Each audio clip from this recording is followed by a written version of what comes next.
আসসালামু আলাইকুম। এই ভিডিওটা হচ্ছে 2024 সালের এইচএসসি ব্যাচের শিক্ষার্থীদের জন্য। প্রত্যেক বছরই আমাদের অনলাইন এবং অফলাইন অ্যাডমিশন একটা ব্যাচ থাকে বা আমরা অ্যাডমিশন এক্সামের জন্য স্টুডেন্টদেরকে রেডি করে থাকি। তো যাই হোক, প্রত্যেক বছরের মতো এই বছরও এইচএসসি পরীক্ষা দেওয়ার আগেই অনেক ক্যান্ডিডেট কিন্তু পেজে মেসেজ করছে বা পার্সোনালি যারা চেনে তারা জিজ্ঞাসা করছে, ভাই ভার্সিটি প্রিপারেশন নিব কিভাবে। তাদের উদ্দেশ্যে বলবো, তোমাদের উচিত এখন তোমাদের এইচএসসিতে ফোকাস করা।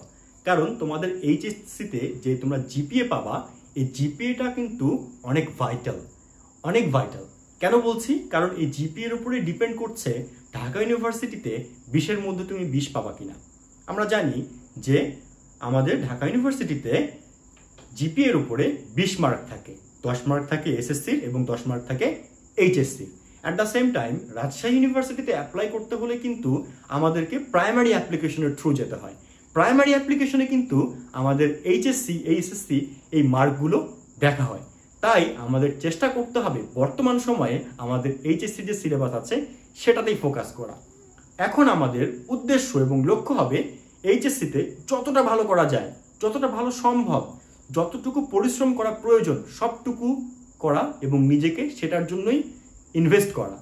কারণ যদি এইচএসসি ভালো না হয়, আমি রাজশাহী ইউনিভার্সিটির প্রাইমারি অ্যাপ্লিকেশনে বাদ পড়ে যেতে পারি।